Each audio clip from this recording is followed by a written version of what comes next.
Yes, and under new business, and can we do this in the work session, or do we need to do, okay, and new business under the work session, item E, I would like to add WCDA, Wayne County Development Alliance board appointment. I'll explain that one when we get to it in just a minute, but we've gotten some clarification, and we do actually have appointment authority.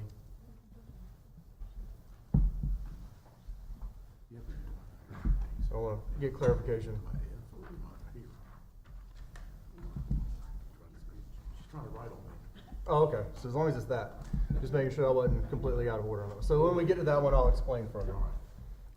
So with those three changes to the agenda, So I make a motion that we approve those three changes to the agenda. A second. all right, motion is made and properly second. Is there any further discussion? Hearing none, we'll call the vote. All in favor, please raise your hands. All opposed? Seeing none, motion passes. All right, thanks, everybody. Make notes for myself here.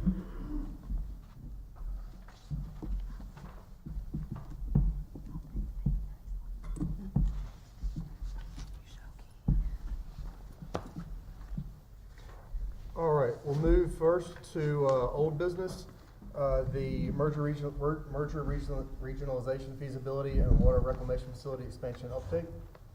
Mr. Manager. Yes, sir. We have Mr. Reed Barton from CDM Smith and Ken Ori from Withers and Ravenel. They've previously given the council a presentation, and we have a little update for you here. So, thank you. Take it away, gentlemen. Thank you very much. So, we Withers presented some findings on your sewer and water system 6 months ago, somewhere around there. And one of the little was some of this stuff that you're going to see today. So what the city staff thought was best was myself and Reed. We've been working on this side now. We have been working jointly together on very many different aspects of the water and sewer system. So city staff thought it best that we come here and kind of renew the interest in some of the water and sewer things. In particular, today it's going to be the wastewater treatment plant, which is some of this. Now, you're going to see a lot of slides in front of you. Every single one of those could be a 45-minute slide that we discuss and we could go into depth for. Don't worry, we're not going to punish you like that. But we are going to try and give you some high-level details and kind of give you a path forward. What we're getting ready to do, to think about, is that if you think of Google Maps, we're coming up with a destination.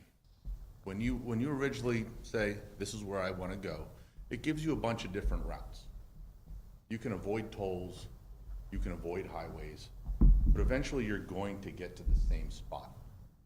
Today is the intention about kind of laying out that path as to where and how we can get there and kind of help the city come into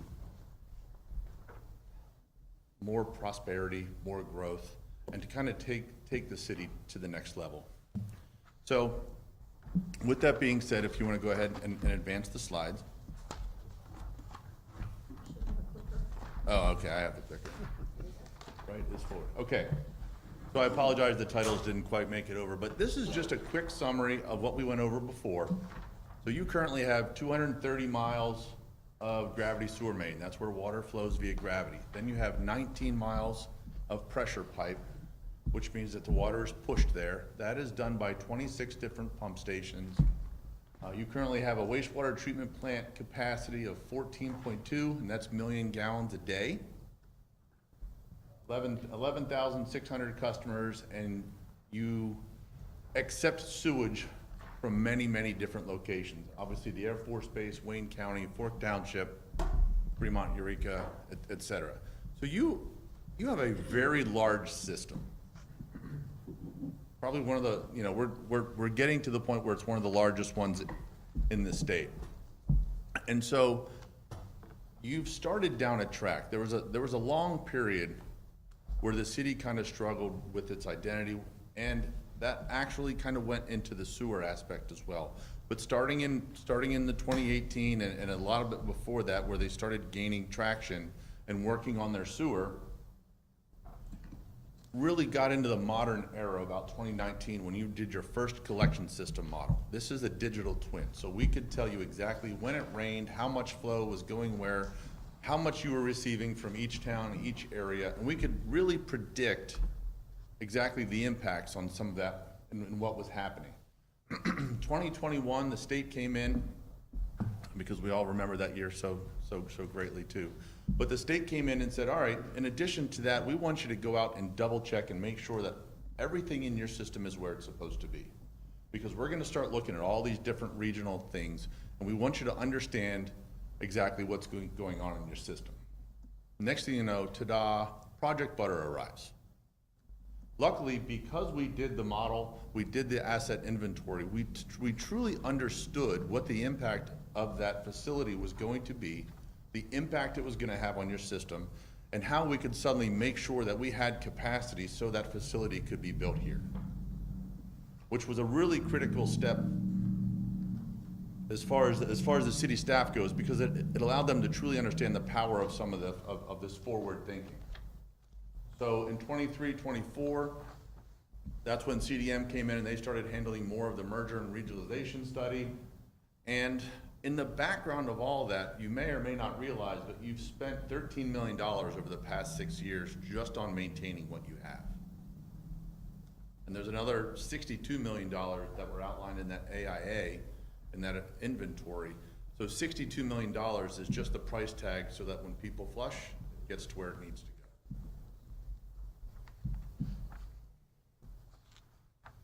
So now your sewage treatment plant history.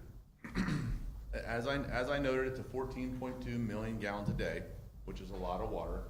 Your plant was constructed, we had this internal discussion. Technically, some of the drawings say it was put into operation in 68, some of it says 64.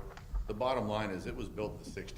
You go out there, the building looks like all the schools we've been to that have been built in the 60s. That's the exact kind of construction you see out there at the plant. You walk in, it's the same locker room, same everything that we all went to school with back in the day. Back in 93, 99, the plant underwent some changes. It went some upgrades, expansions, which was really the last time that the plant was touched. I know I hate to think to myself that 1999 was that far away and it was that long ago. But the truth is, that was the last time that plant was really touched. And so, a temporary moratorium in 2021 was issued. Part of that is because in the year of 2020, we actually received 80 inches of rain compared to the normal 40. So what happens at this plant is that there's a capacity thing that Reed will get into a little bit later, but what happens is the more rain you get, the more water you have to process. So the state looks at how much water you have to process versus that 14.2 number. And so what happened was, in order to avoid that moratorium and in order to be in your own driver's seat, because the state doesn't care about money, the state doesn't care about all this stuff, all they want is an end result. So the city staff and manager and assistant manager included started to say, okay, we need to make sure that we're in the driver's seat, we're the ones in control of the city's destiny. So we started undertaking this process in 2022. Before you leave that slide, there's Yes. a vocabulary term that I just want to make sure that we're hitting: inflow and infiltration. Okay. So why, when there's more rain, do you have more sewer water to treat, if that's just commodes and sinks and buildings and such? Yes. So actually, again, 45-minute presentation in itself, Sure. so I'm gonna give you the condensed version. Is that what you will find is that sewers are built to certain standards. And they were built to certain standards, and nowadays they're inspected, they're checked. But if you notice, your treatment plant was built in the 60s, that's the same time that the pipes in the street were built. So a lot has happened over that time frame, over that 60 years. In addition to that, you've had residents that likely had no idea that they were doing something wrong, but they had a wet spot in their yard, and then they found that they had a pipe. So they just piped it in. Or the foundation around their house was wet, and so they put in a French drain and it goes there. Or there's little holes in the lids of manholes that water gets in. And frankly, part of the biggest thing, and again, this is a whole nother PhD thesis, is that anytime the river reaches 23 feet, right? Or 13 technically, but 23 according to the USGS, 13 according to the city. But anytime the river hits a certain level, essentially your entire city's infrastructure becomes under pressure from the river. So that water is physically trying to push its way into your sewers. So that's that phenomenon. Any of the storm drains on the streets, does any of that flow into wastewater treatment plants? I don't think so in a major way. I'm sure there's an outlier here or there that was accidentally done. But by design, it's not supposed to. But and that is not supposed to, correct. Thank you. But with that, So we literally go from 7 million gallons a day, Bert, to over 30 sometimes. It's complicated. And that's all I. Yeah. And you can try to fix it as you go, but it keeps happening as things get older. Yeah, so great point about I&I, so, or what we call it, inflow and infiltration, we called it I&I. It is water getting into your sewer that isn't sewage, but once it gets in, then you have to pay to treat it. So we want as little of that getting into the sewer as possible. Non-paying customers. It's non-revenue water. It's water coming in that you have to pay to treat that you don't get to bill anybody for, right? So that's, so a lot of that, the rehab money, when we go back one slide, right here, the 13 million spent over the last 6 years and 62 million spent, a lot of that, am I correct in saying, is dealing with I&I? That is strictly, yeah, so it is renewing the pipe, and the side benefit is getting out that inflow and infiltration.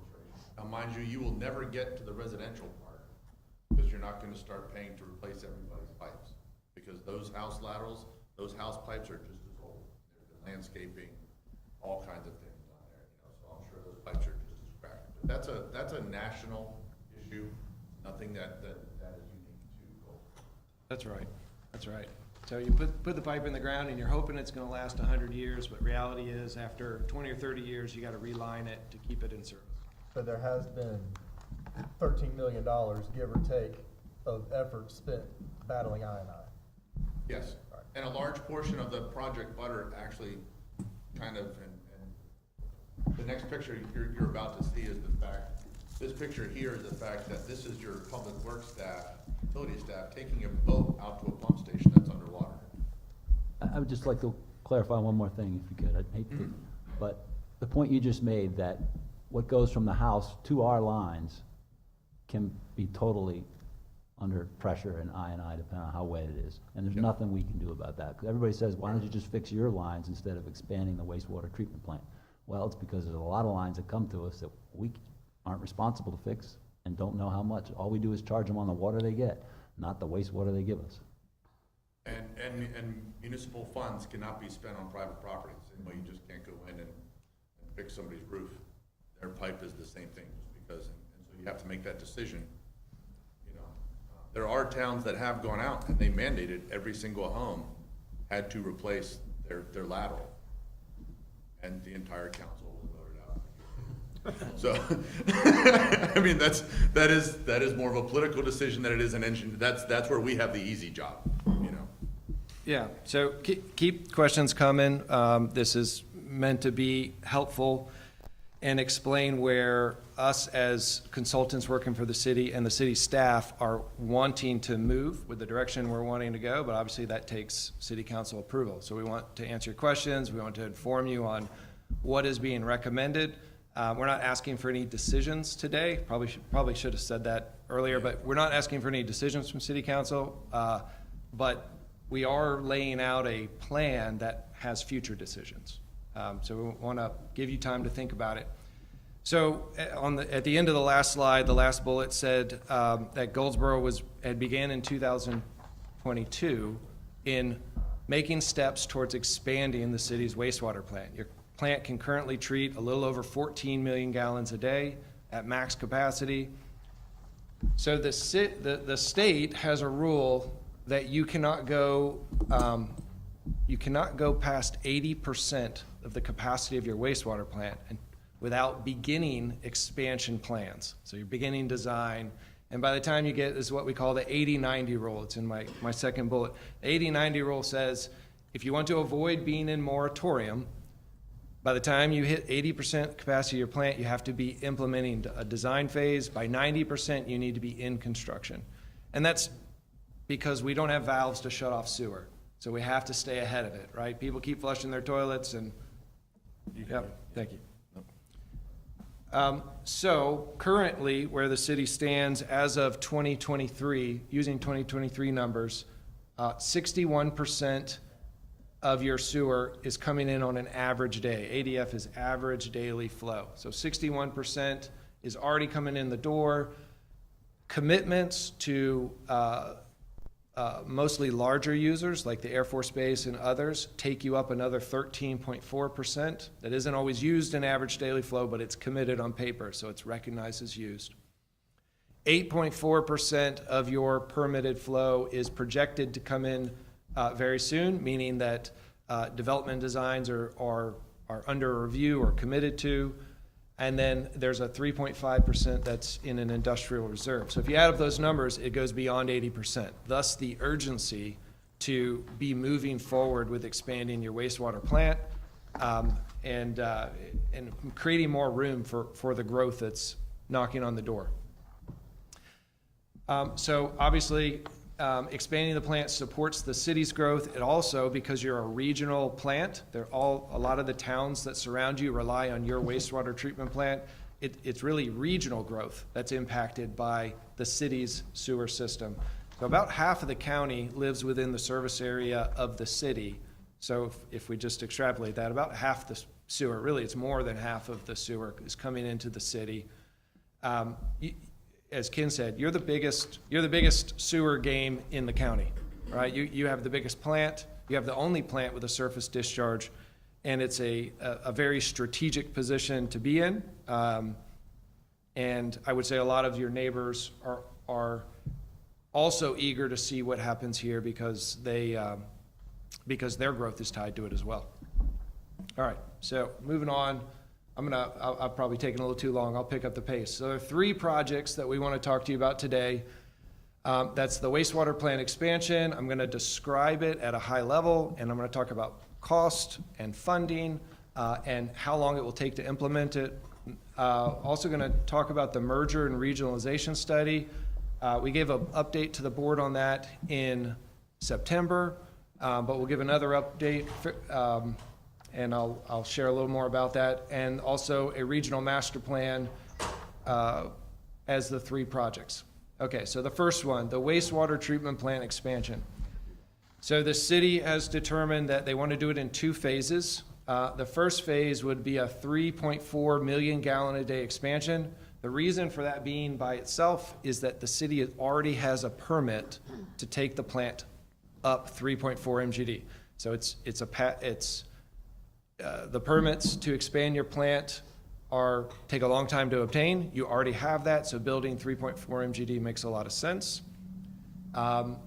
There may need to be a second phase. There will be future expansions. The master plan study that I'll talk about in a second will allow us to answer how quickly you need to move into phase 2. How quickly will that 3.4 MGD no longer be enough? But the chances are is that it's not too far into the future. So what the city has been looking at it for months now, and staff have determined that they would like to move forward with a design-build option.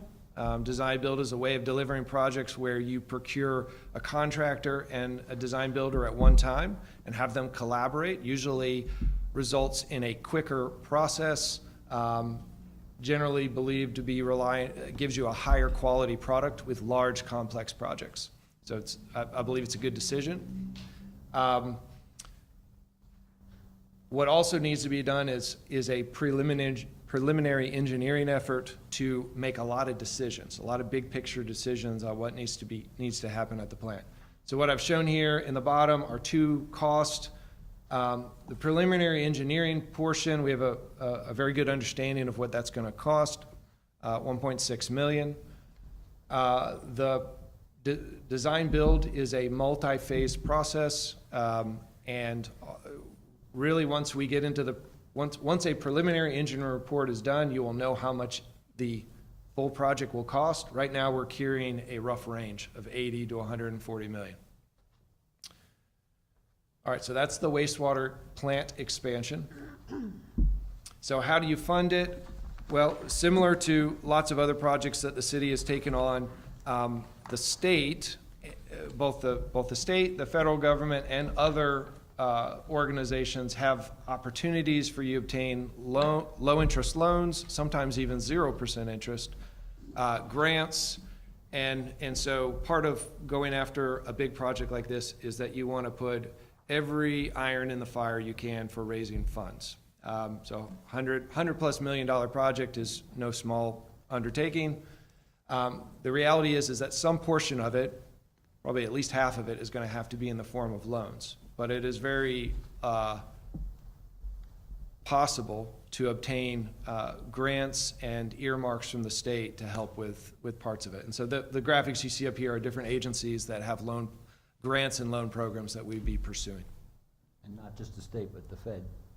And the Fed. So WIFIA, top left, WIFIA is a federal program, water, infrastructure, finance, it stands for something that means federal government giving money for large water projects. You have to be at least a $20 million project to be eligible for the WIFIA loans. But WIFIA will only loan you half of the project value. They want you to get the other half somewhere else. So an example, you could go to the state and get half of it loaned, and you could go to WIFIA and get half of it loaned. There are other options. USDA is a very common source. Beside that, in the state of North Carolina, DEQ has the Division of Water Infrastructure. That's a state revolving fund program. So these are one thing you'll be hearing back from us in the coming months is requesting approval to submit some applications on the city's behalf. And so one of the things that the former USDA director used to say is that the three most important things about a project are how you pay for it, and nobody remembers the other two. Okay? And so when I spoke about the roadmap earlier, about there's different avenues, these are the different avenues. We can get to a certain point, and then it turns out that the Clean Water Revolving Fund has a different priority. You know, we're working on stuff where right now the 421 corridor is a legislative priority to focus on water and sewer.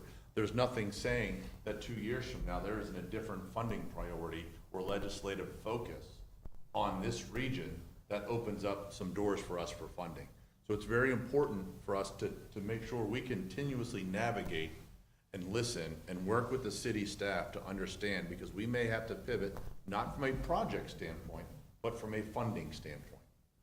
I know Bert's always been applying to the DOD for certain funding, you know, and he'll pick a different project, one that scores better, one that scores worse, and always trying to improve the narrative towards that funding source. And that's what this process is going to be about, trying to avoid the toll roads. Yeah, and just to paint maybe a really, build on that, a really clear picture is it's a large sum of money. If some portion of it is obtained through grant or a state appropriation, which we certainly hope for, there's still a large sum of money that has to be financed over 20 or 30 years, and the way it's paid back is through the sewer rates that customers pay. Okay, so if we went the direction of the drinking water infrastructure through the state and got a clean water state revolving fund loaned, this is a typical schedule, and this gets to the importance. Remember, we're already at in between 80 and 90%. We need to be moving forward. What this paints a picture is that when you obtain money from one of these agencies that give you lots of grants or low interest loans, there's extra steps. It adds time onto a project. So you're looking at about a 40-month schedule to go from the time that you have put in an application to you being ready to go to construction. And so then after 40 months, you have to add the time it takes to construct $100 million of wastewater treatment plant improvements, which is probably in the ballpark of 3 years. So as you can see, we're looking at a 6 or more year timeline to achieve all of this. That's why it's time is not on our side. We have to keep things moving in order to avoid the potential, what we're racing against is moratorium. Being told by the state, you can no longer add any sewer to your system until you've expanded the plant. Are the majority of these grants reimbursable grants, or are they grants paid outright?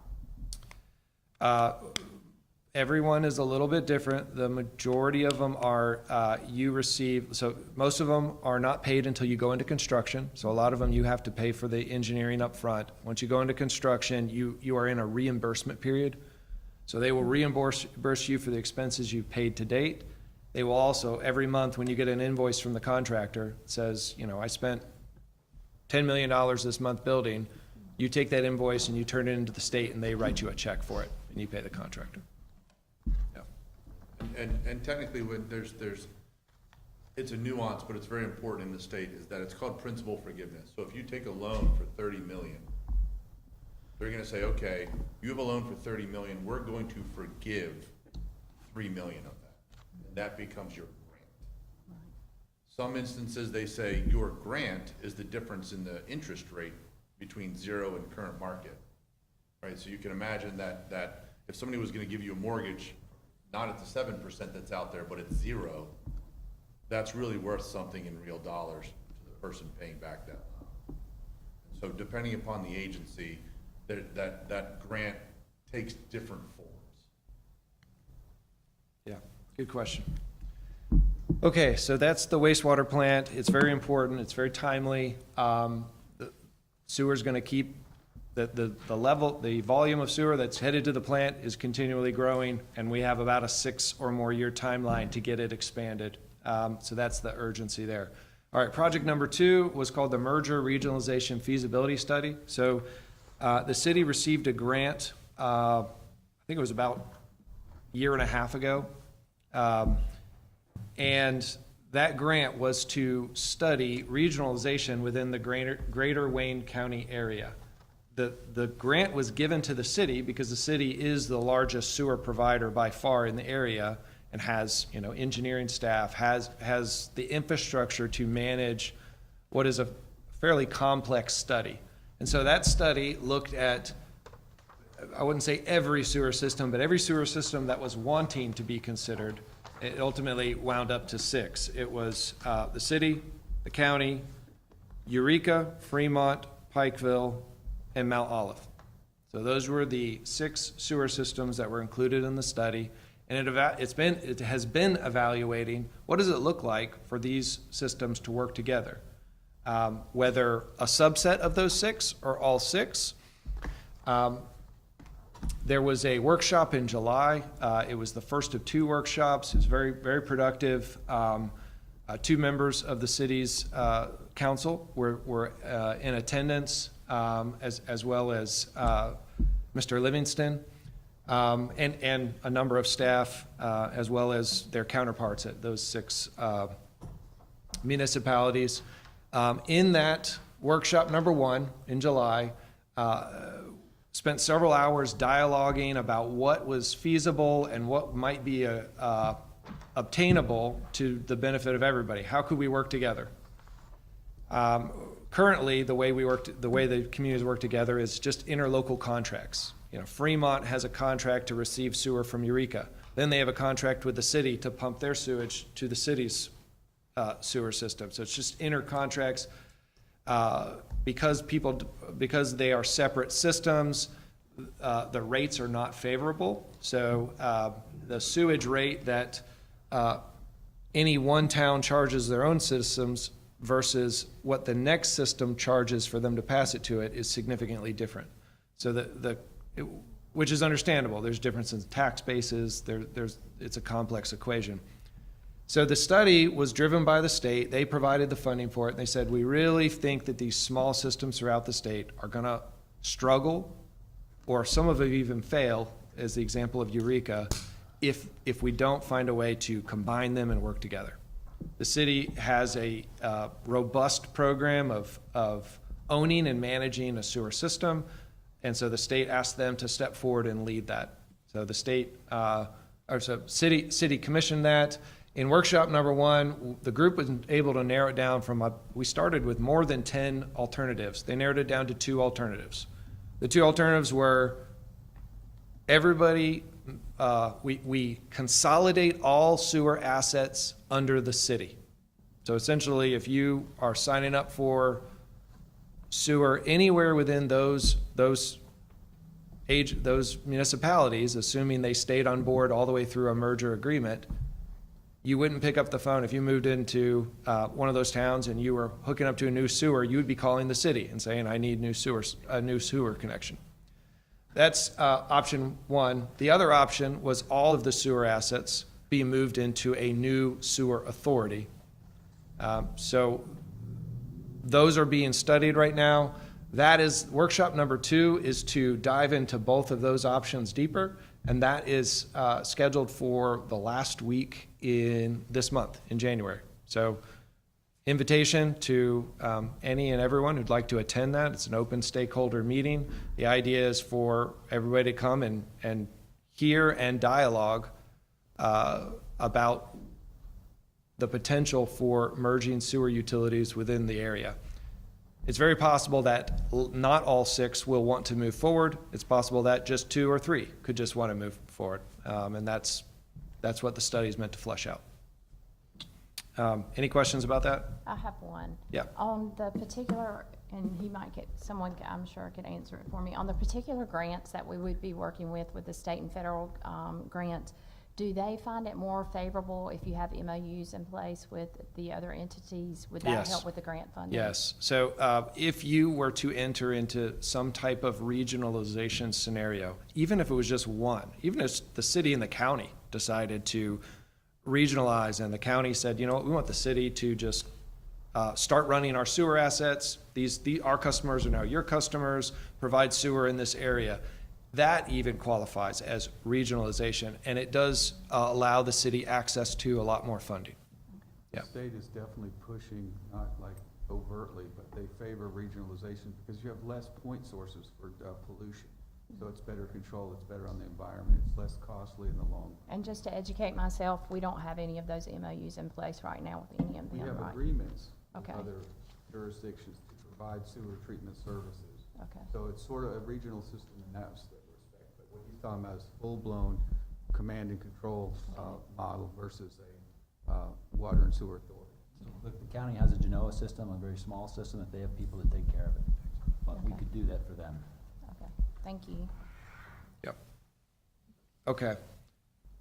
Timeline for that, so that in September, when we were here with City Council approved submitting a grant application to the state for a second grant to keep the regionalization study going forward. So the regionalization study is wrapping up here in February or March.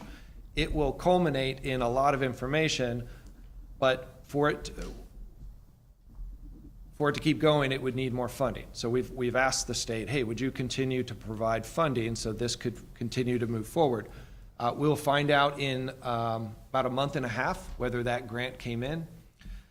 If it does come in, and this is a little precursor to the regionalization workshop that's happening later this month, what it looks like to move forward into a second phase of the MRF is that each of the partners, whoever they are, I've mentioned 6, let's say 2 of them drop out and there's 4 left, they would each present several people to sit on a committee, and that committee would use the funding from this grant to answer all of the how-to questions. So you would probably end up hiring an attorney under that grant, or some, you would need some legal counsel. How are we going to deal with our debt? How are we going to consolidate these assets? How are we going to handle our billing after we consolidate? There's lots of how-to questions that need to be answered.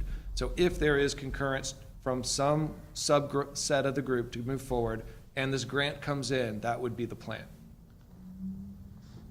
And one other comment I would make with that is that there's several nuances on how consolidated water and sewer authority might look. So there's sort of half measures or full measures, like some want to maintain their own billing.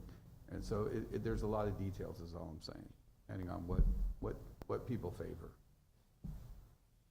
So the easy thing about, so what Reed's describing, what we've been doing so far on the MRF merger is the who and what. The second step is the how, right? Because there is a lot of nuance associated with merging. It's not just, hey, do you want to go in together? Sure, like, let's split a pizza, you know? There is, exactly like he said, what do you do with the billing departments? With respect to what the city is doing, if you're sending out 11,600 bills, sending out 12,000, there's an economy of scale there. You probably wouldn't even notice it, especially because the process is so automated. Meanwhile, there's other smaller communities that's their entire billing set. So that frees up resources for them where you wouldn't even potentially notice it. So it's really identifying that how and then putting it on paper what that governance would look like. Yeah. And that is pure grant. That is not this principal forgiveness. That is just pure grant. Yeah, so if you're interested in hearing more about that, I would invite you to come to that workshop and hear more and hear what the other towns are saying is important to them. Okay, so the third project that we're talking about today is a regional master plan. Ken had mentioned that Withers put together a sewer system model, which has been used to inform lots of decisions since it was made in 2019. That model and the AIA study was looking at current scenarios. But the question keeps coming up in in what we're all working towards, which is how much sewer do I need in 5 years, in 10 years, in 15 years, in 20 years, and where do I need it? Which parts of my system need to be upgraded? And so this is a very necessary study to look at how you're going to grow, when you're going to grow, and make sure the infrastructure is there beforehand. So it builds a capital planning program, a capital project program beforehand. This was or I should say, Withers applied for a grant for that, a $350,000 grant to the state. It was submitted in September, and we also will be finding out about that grant in about a month and a half. So again, so part of this is not just an aspect of how we all play nice and where it comes from. A lot of this comes, again, when you think about Project Butter coming in and they said, hey, we need 500,000 gallons right here. We were able to put that into the model and say, okay, this is what those improvements would carry through. So in terms of economic development and this regional growth, I'm working with Wolfspeed and some others that they came into little old area and said, we need 5 million gallons a day of water and sewer. After I was done laughing, we had to take this and run this and say, okay, how does that happen? So right now, we would be able to answer that question in a day because of the tools we have once we get this done. Because we all know those opportunities happen very quickly. And so we would be able to do that as part of this and not only understand the impact here, but also on the partners and on the region, right? Because when you get that big industry, the next thing you get are more rooftops because their employees have to live somewhere and then the restaurants come. So it becomes an ongoing process. And that's what this allows us to do.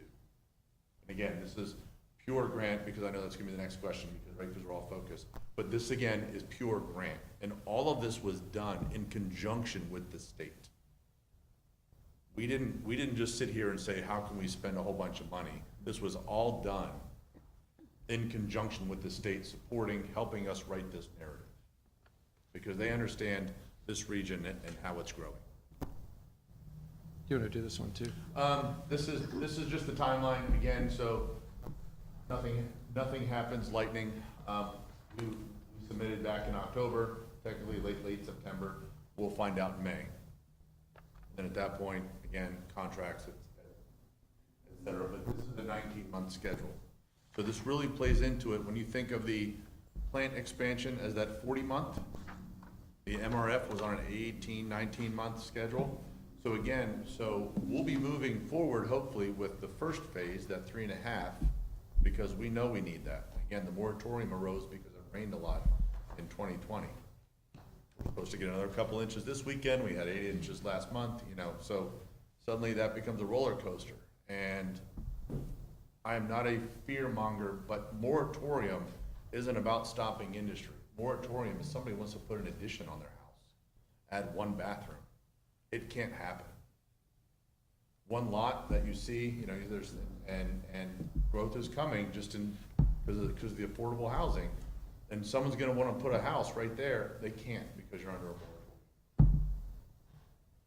And so this plays into it, that as soon as we start to really get into the 3.5 MGD expansion, suddenly we have all the information about what that global number is, and then we can start putting a funding strategy towards that global number, looking for partners, looking for legislative efforts. Yeah, okay, so just 2 slides left, including this one, so it's kind of a wrap up. So we've told you about these 3 projects that we're pretty focused on with city staff right now, because they all have a decent timeline to them, and they're all really important to keep the sewer system the right side of development, on the supporting side of development, not lagging behind development. So the roadmap we're proposing is a grant-funded regional master plan. We also hope to get a grant to continue the regionalization study, for which the city is the central player in it. There's a complex and dynamic funding strategy that needs to take place for the wastewater plant, and then actually doing design and construction of the wastewater plant. And the timeline for all of this, if you overlap it all, is 6+ years. So we are hopeful that that these grants will come in, and we are particularly hopeful that the first significant steps towards expanding the wastewater plant, starting the design process, is something that the city is able to begin in the next couple months.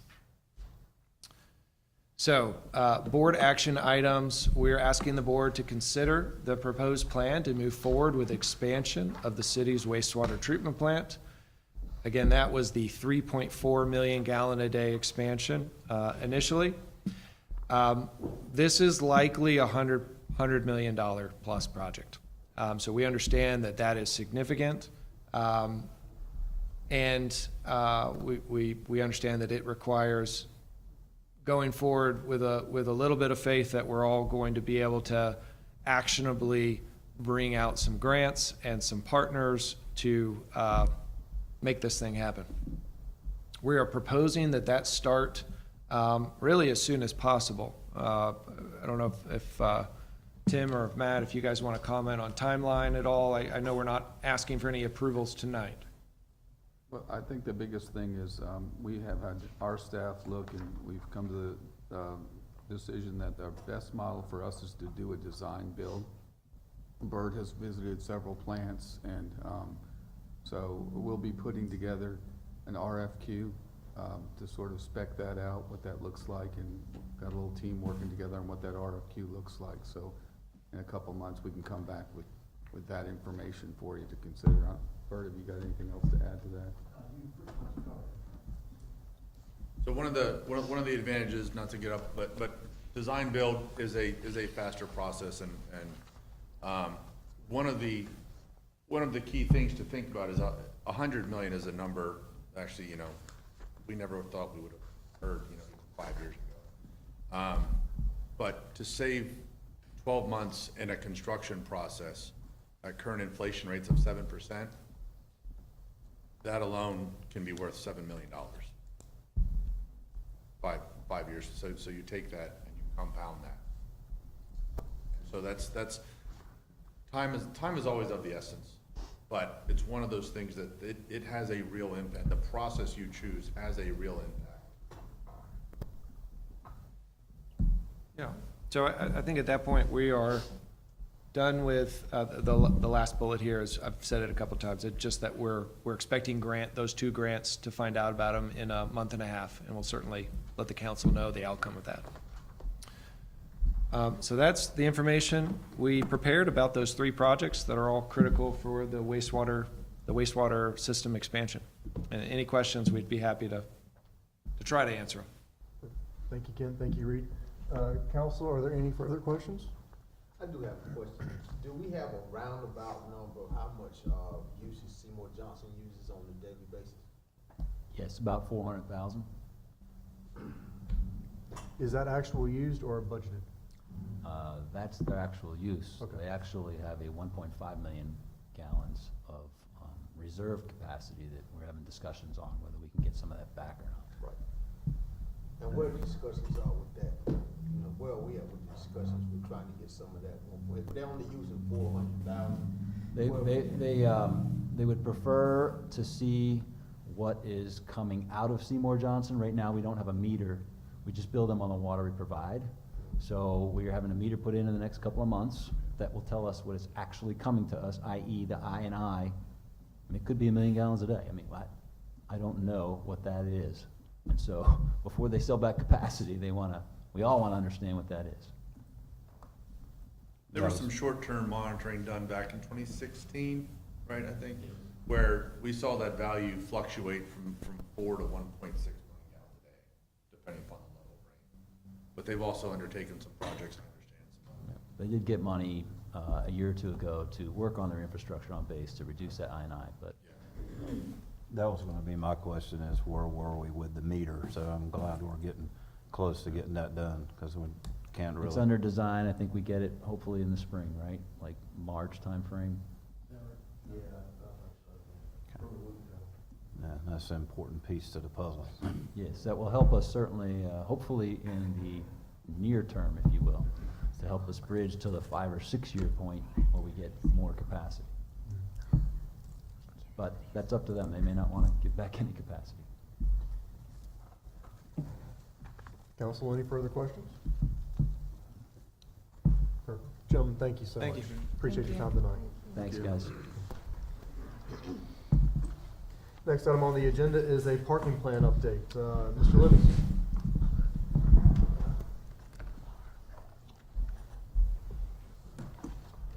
Mayor, council, first thing I'd like to do is introduce our new parking enforcement employee, Mr. Hakeem Johnson. He's You want me to introduce part of it? sure, you can, go ahead. You can come on. You're gonna be recognized before it's all over with anyway. He's already recognized. He has. He's got quite a following right now, from what I understand. But no, this is Hakeem Johnson. He comes to us all the way. He's born in Jamaica. Thanks.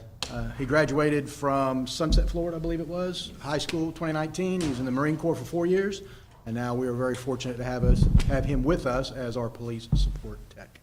And one of his responsibilities, not all of them, but one of his responsibility is the parking enforcement tech. Wonderful. Welcome. Welcome to Goldsboro. Thank you so much. Thank you, thank you. So, as the chief said, one of his responsibilities is parking management, so it's not just the 2-hour rule that we're starting to affect in the downtown area, but it's also, illegal parking and things like that. So he has the tools, the equipment, the software. Now he's getting the training, has gotten the training he's hit the ground running. But just to kind of update you on where we are with this, I know the council asked us to look at ways that we could work with the merchants, specifically the tattoo parlors and hair salons. So downtown development is working with them and going and visiting each one of the hair salons and asking them their opinions. We have a proposed plan to use extended parking passes that they would put in their vehicles, or so that when they had customers that needed extended hours, they would be able to put that in there and see that, and they would not get penalized. So that is the proposal, where we're at with that so far, and we would get that in place by the end of this month so that we would be able to accommodate those types of businesses.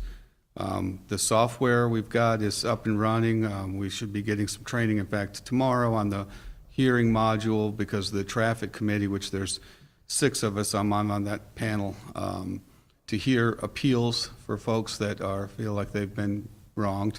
So they can come to us and appeal the fine or whatever it may be.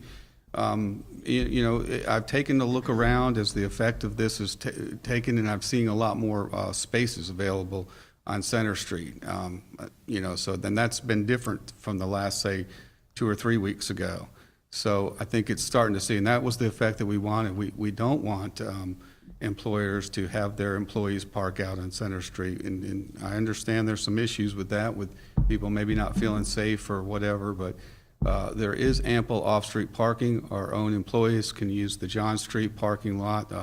There is ample parking there. We went this morning, and there was over 25 spaces. So we have a shortage of spaces here on this lot of about 15 when we look at all the employees versus the spaces that we have.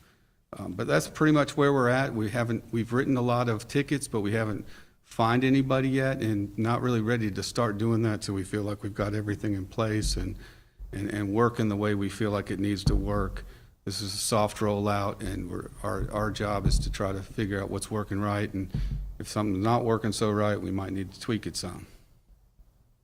Okay, well, Matt, I'd like to thank you very much, because in May 1, when we discussed the issue of the parking, I was very concerned about the beauty shops and the barber shops, and that they would be place cards put into their vehicles. And so I'm very glad to see that you're looking into that, because that is one of the reasons why I voted yes, contingent that we would be able to do that. So Yes, ma'am. thank you so much. We are going to do that.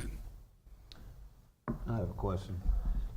Just from some feedback that I've gotten from a few folks along the way as we're rolling this out, the block of Center Street where we're at now between Ash and Mulberry does not have a public lot now that this lot has been restricted to city employees only.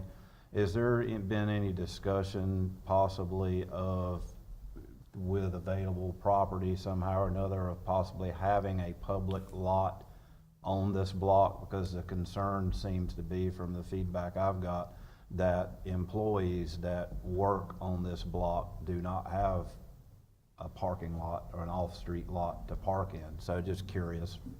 We haven't had any discussion. That's been sort of talked about as a potential need, maybe across the street, and there's a couple different scenarios there, Councilman. You just mentioned the John Street lot, which is like, I don't know, 75 yards away. When we did this, we did look closely at the number of available off-street parking, and this is about changing behaviors. I'll just be real frank with you, as I told you up front. There's going to be people, and you know, it's a change, so they're not going to be happy. There'll be people that will be very happy with this, but there's going to be a lot of people that aren't going to be happy. So it is striking a balance, and this is what tough policy choices are all about. This is a tough policy choice, but if we want to progress into the future, we have to understand that Center Street is an area for people to come in and not park long-term. It's designed kind of like your front door of a shopping mall or whatever. You want those people coming and going, and you don't have your employees in a shopping mall parking up there. You have them parking on the outskirts of the parking lot. I appreciate the work that's been done thus far on that. I can remember as a kid when there was parking enforcement downtown, and guy riding by and chalk marking the tires, and also isn't it a blessing that our downtown is back to where we're having to consider how to handle the people downtown again. So that's a blessing in itself. I do have one question. Yes, sir. And it might just be my oversight, but I wasn't aware that it was be Monday through Saturday. I thought it was Monday through Friday. Well, it is Monday through Saturday. That's how it's written in the ordinance right now. That's what was discussed. I don't know what the demand looks like as much on a Saturday, but that was what was passed. And there's always room to. The only reason I brought that up is I work in Raleigh, so they do it Monday through Friday, and they're a lot busier than we are in Goldsboro on a Saturday downtown Raleigh. So I was just wondering what the feasibility was and the reasoning behind having it Monday through Saturday instead of just doing the work week. I don't know if they're a lot busier on a Saturday than we are, but our street's packed on a Saturday. I mean, Well, I can guarantee you they're busier just by the sheer volume that they have in Raleigh. So I'm just wondering, I'm not saying that it's wrong. I wasn't under the understanding that it would be Monday through Saturday. I thought it would be just a work week. And I'll go back and look at the ordinance, because it might just be my oversight, but I was thinking that it was just the work I week. think a solution might be to talk to the Merchants Association as part of the DGC and see what their thoughts are on a Saturday. But, you know, there's a lot of cars parked on Center Street on Saturday all day long, And if you're a business that wants to have that available, that was a thought that it still applies at 2 hours on Saturday. So if we want to change it, I think we could get feedback from the Merchants Association. It might be a good route. So what my recommendation would be at this point in time as well is just to, we'll see how it works, and as we roll this out in 6 more months, evaluate what's working and what's not. That's part of the policy. You know, you go back and you look at, it's like a wheel. You go back and look and see what's working good, what's not working so good. If we need to change something, then you guys are the eyes and ears of the community. So when you hear it, maybe, you know, you got to take it all in balance, because most of the time you won't hear the good things. Most of the time you guys are getting ready to understand that you mostly hear the negative. That's just part of the job. Sorry. Thank you, Mayor. Real quick, Matt, I appreciate your efforts on this.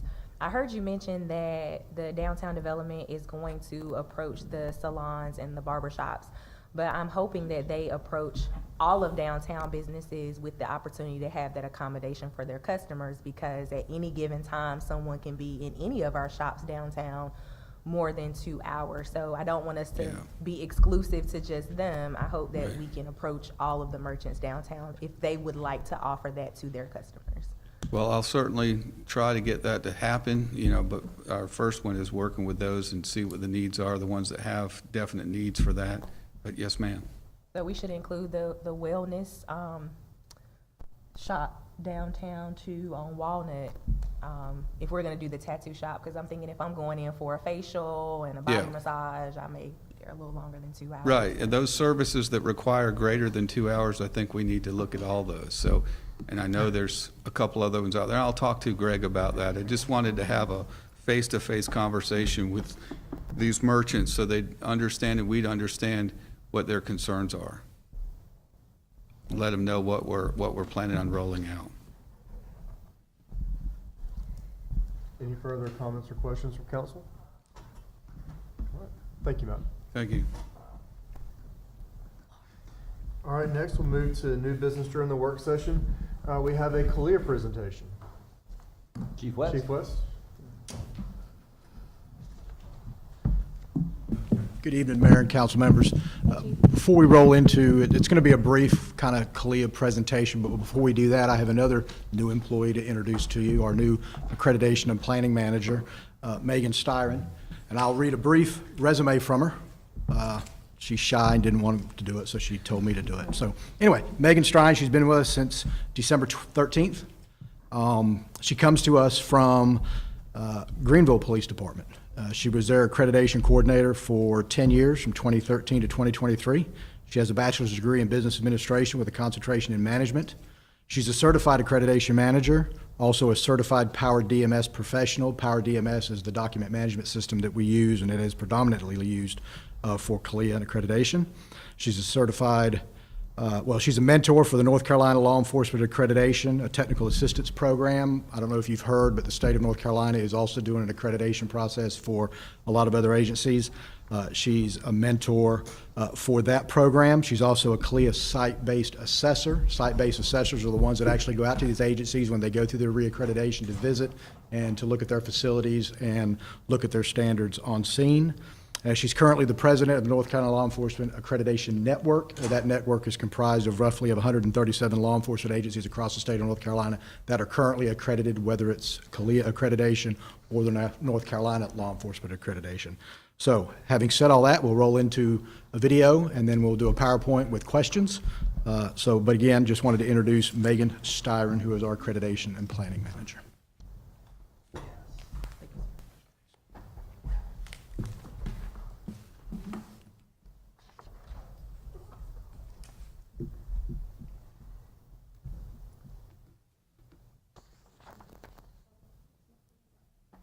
Today's public safety CEOs and their organizations operate in an environment filled with complex and dynamic challenges.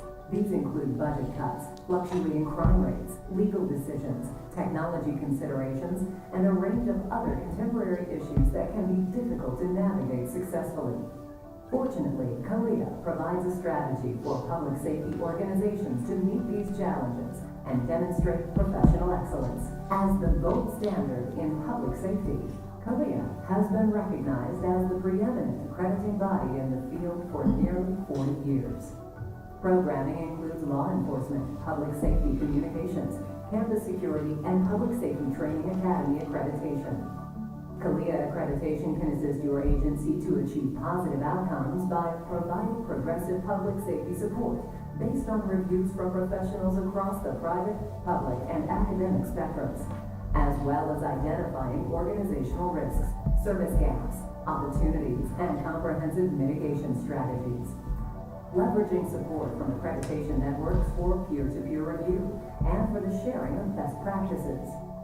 CALEA accreditation provides a management framework for both operational and administrative responsibilities that is regarded as a comprehensive model for recognizing professional excellence. It delivers reviews and analyses that agencies need to make data-driven decisions to appropriately coordinate activities and allocate resources. And it increases organizational transparency and public confidence by administering to internationally accepted standards. Collectively, these tools support line-level service providers, supervisors, and managers while promoting safer communities. Simply put, CALEA provides the solutions and support to successfully meet the contemporary challenges facing your public safety agency. To learn more about CALEA accreditation, please visit us at www.calea.org. Keep up to date by following us on Facebook and Twitter, and connect with us on LinkedIn.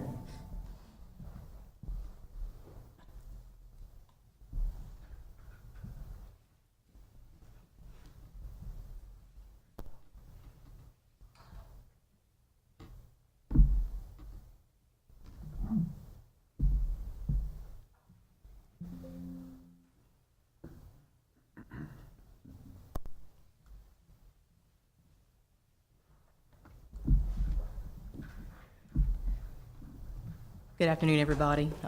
Like the chief said, my name is Megan Styron. CALEA is the Commission on Accreditation for Law Enforcement Agencies, and it was created back in 1979 by 4 founding organizations, and those 4 founding organizations, basically today it comes out to be that CALEA is the gold standard of accreditation.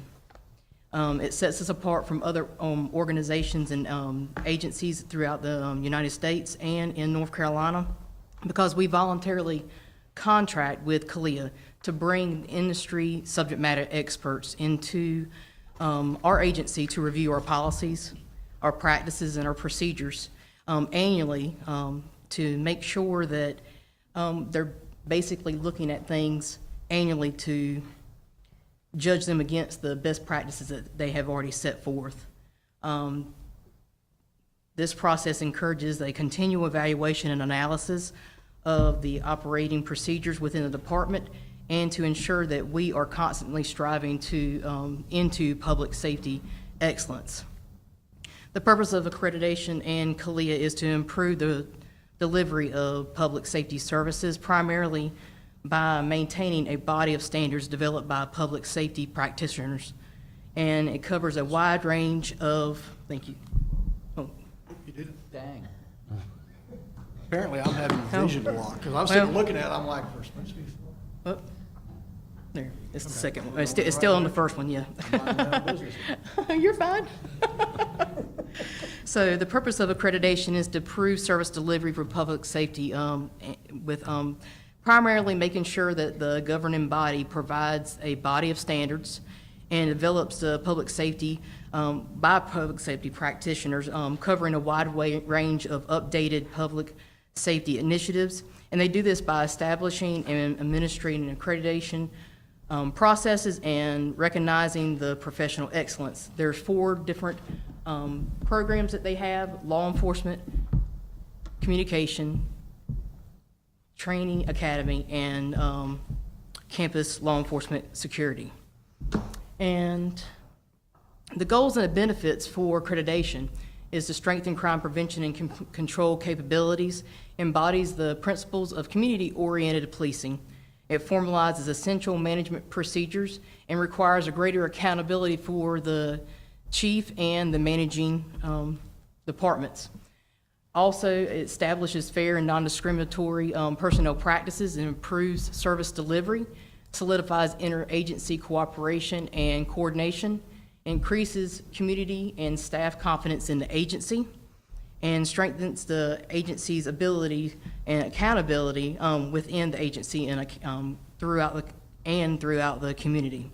Established policies result in stronger defense against lawsuits and can limit the officer and agency's liability and risk exposure through international or adhering to international recognized standards. There are 2 different levels of law enforcement accreditation, and the first tier is 183 standards. The second is the advanced, which is 462. The Goldsboro Police Department was accredited in November 2020 with with the advanced law enforcement accreditation.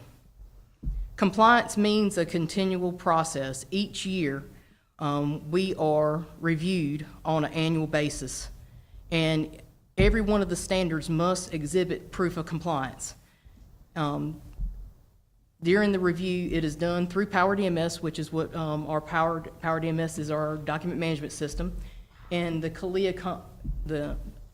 CALEA assigns a compliance service member. Every 4 years, the accreditation team actually comes out, and they have assessors that come and conduct a site-based assessment. GPD's next site-based assessment will be July 2024.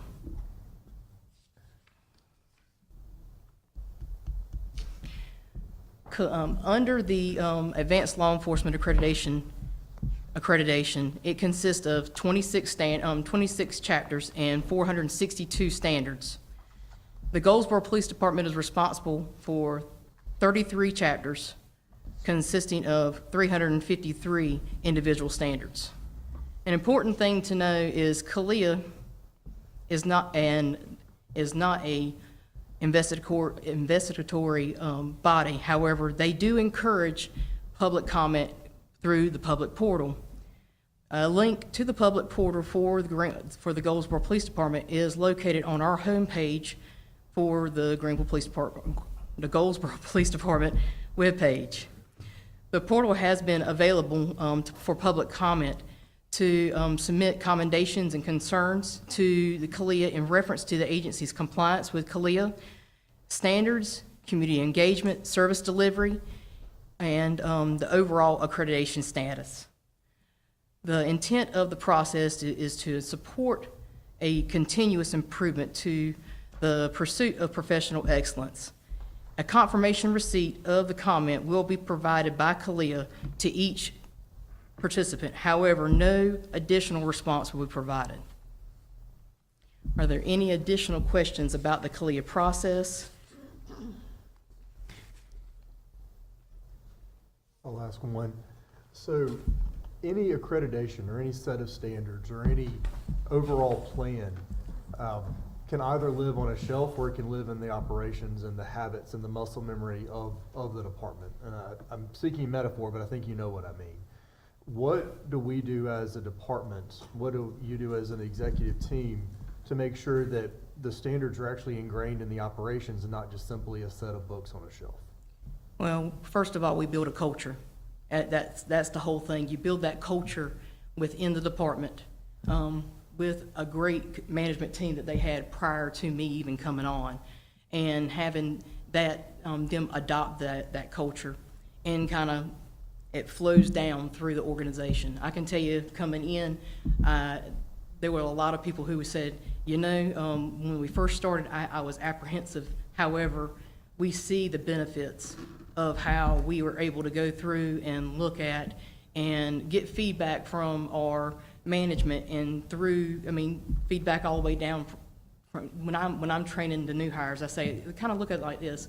You have a set of standards that we build our own things that are specific to our agency, and we are able to look, and you can look at that, and it tells you what is the responsibility of the chief, all the way down to the first line person on the street, and they can see it all the way up. So they have that. There's that transparency, and it also brings transparency into the community, because we are able to build off of what we've set in place, those best practices, and go from there.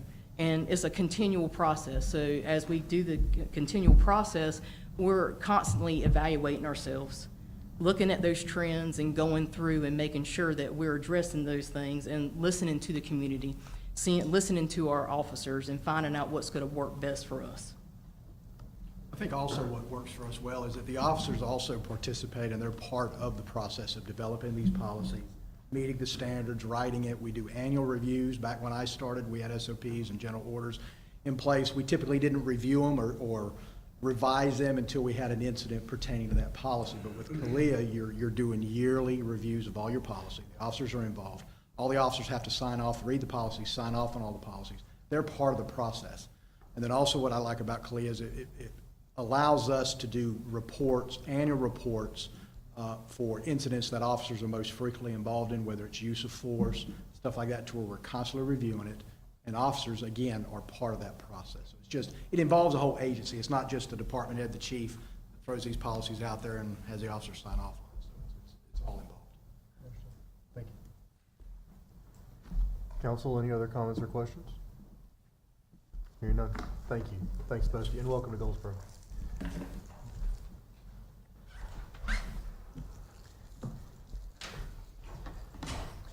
Next, we have a State of the City presentation from the city manager.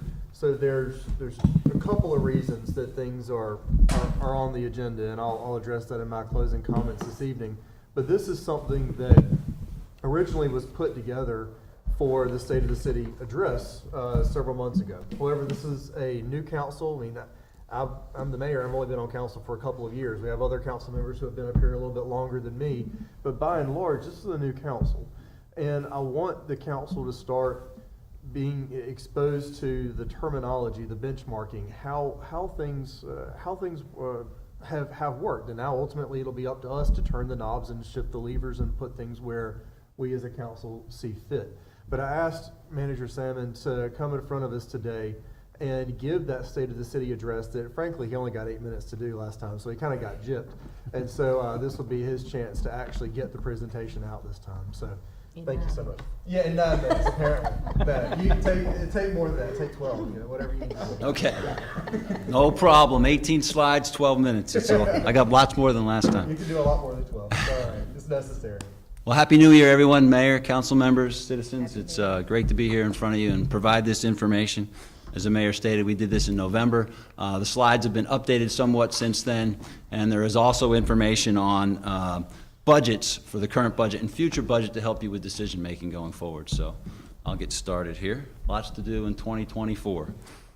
I like to do the State of the City presentation based off of our strategic plan. This was initially discussed with a council back in 2017, where they came up with the vision, mission, values, and goals that we have. When I got on board the February retreat in 2020, we updated the mission statement with the same tasks to provide services, promote equality, and protect the well-being of our residents and visitors. And it is now to enhance our quality of life every day instead of for a better tomorrow. I wanted us to start thinking about today instead of tomorrow, and what can we do to set up the goals, measures, objectives that we can act upon. So council agreed to that, and that is now our mission statement. Our values are very good, I think. Professionalism, integrity, customer focus, that has not changed. And our goals have not changed.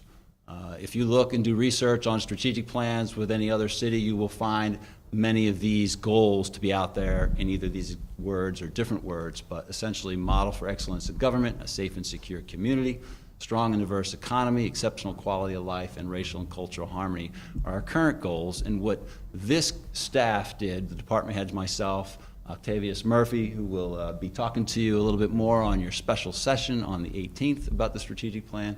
We developed the objectives behind those goals and came up with targets, which I think is really unique. We've done some research, and our department heads came up with things that we want to try to meet within these objectives, and so that's what we are measuring ourselves against. And we use the UNC School of Government benchmark study, which we'll get into a little bit more in our retreat. There's now a very applicable dashboard platform online you can look at to help us measure these things. So I think we're moving in the right direction, and I will get into it a little bit. So excellence in government kind of moving that to the forefront here. We had a Davenport presentation come to you last month and give you these background information, but it has been extremely important for us to move forward on our fund balances for the general fund and the utility fund. You can see where we were before. Our goal was at that 15% line of our operating budget. It was to kind of be around that, not to be above that. Well, we found out, since we're on the Local Government Commission's unit assistance list, that they're requiring us to be at the 25%, and most of our peers are probably 45 to 50%. So we should be up there, so we have those resources in case of emergency, or if we need to do a particular project like the public safety complex needs some renovations and maybe even just to be replaced in some aspects of it. That's no cheap bill, and you want to be able to put some down payment on that rather than taking the whole thing on a grant or loan. So we are now getting up to where our peers.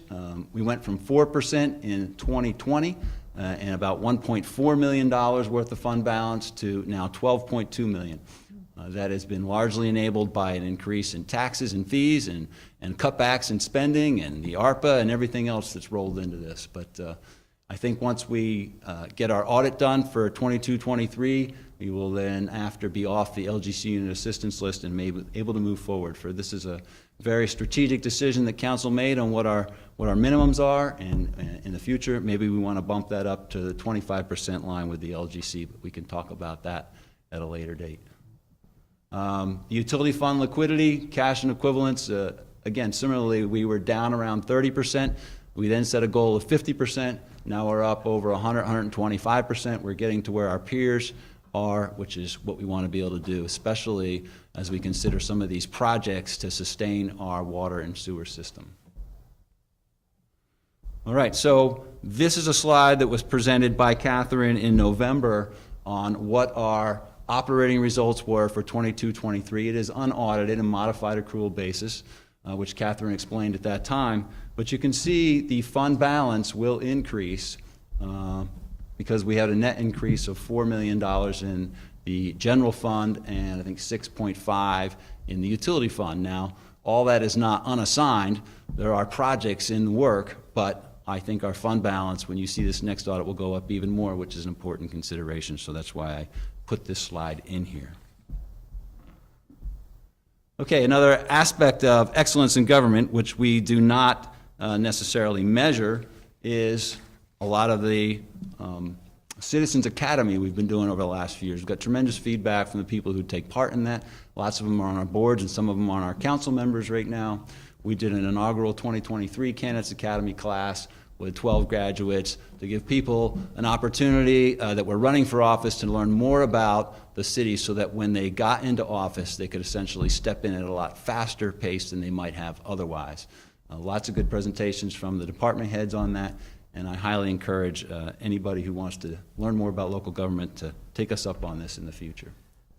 As I mentioned briefly before, we do work with UNC School of Government. Another 14 municipalities participate in a benchmark study that you can find online. You can basically take that online and bend the measures any way you want, from how many police officers or fire department personnel we have approved positions to on hand to whether our crime rate or our response rate for fires, et cetera, and you can look at that and how the city measures up, which I think is very important for making decisions on what you want to fund going forward. And then, of course, we maintain excellent relationships with the Seymour Johnson Air Force Base, from our North Carolina Freedom Fest that we've stood up to the changes of commands we go to and the various award ceremonies on base or off base. We have our North Carolina Military Affairs Committee. We have our local Military Affairs Committee, very important aspect, and I'll show you later, as you all probably know, is that they're the biggest economic driver within the city. So safe and secure community is another aspect goal that we want to talk about. We have increased the pay for our GPD 4 of the last 5 years. This year, council made a decision to increase it 10% above what we did for our other employees, which was a 2% cost of living, 1% merit, and a $400 bonus. So that has kind of kept us where we're at for personnel. When we lose some, we gain some. We've got basically, I think it was 31 positions are currently empty. But 20 of those were not funded in the past budget. They were frozen, if you will. So that left 11 funded positions. And I think right now that's about, let me see where we're at with shortfalls. Let's see. Yep, I think we have 11 vacancies right now. I can get the chief to update me on that, but we have 5 at BLET, and there's another couple of certified officers out there we're looking at right now to add to the GPD. So I think we're getting up there, and I know council's interested in maybe addressing the pay going forward, but we can talk more about that at that appropriate time. And we have budgeted for 8 new vehicles to be delivered. In January, we're gonna get 8 Dodge Durangos, but it'll take 6 months to upfit those vehicles. What might have taken a shorter period of time in the past, there's still supply backlog issues, so we will not see them in the fleet, but they'll be coming in a timely fashion. GPD successfully achieved its year 3 accreditation for CALIA, a big job, and we've got some, we had a great CALIA manager, and we have another great CALIA manager, so that speaks a lot for our city and what the chief was able to recruit, and hopefully for going forward for our police department. However, the negative aspect is our Part 1 crime rates have gone up 21% in 2023. We're back to, times before I even got here in 2016 for what our crime rate currently is. And about 7% of that increase this past year was violent and 24% property crime. So you can see that property crime, stealing things, is driving that rate up. And our clearance is about the same as it was before. 12% of what's brought to the PD is being solved. Key takeaway, we need assistance from our community. We can't solve this problem alone. We need our community to have people that want to be police officers. The starting salary right now is about $47,800. That's a pretty good salary, and there's lots of incentives as you go up the scale every year, basically 5%. We can get in those specific things, but I think hopefully our GPD can address these things, but we need our citizens to give us that information. The recent event that happened at Berkeley Mall, the reason why we caught those guys is citizens helped us figure it out, and much appreciated. Safe and secure community. Okay, our Goldsboro Fire Department, top 5 in the country. There's a lot of them here in North Carolina, interestingly enough, but ours is obviously very good. They exceed the full response time, having the right people on scene within 8 minutes, 97% of the time. That beats the metric just about anywhere around here. It's interesting that we had 4,000 incidences this past year. That's 1,000 more than the previous year, 37%, and mostly 80% of that is EMS calls.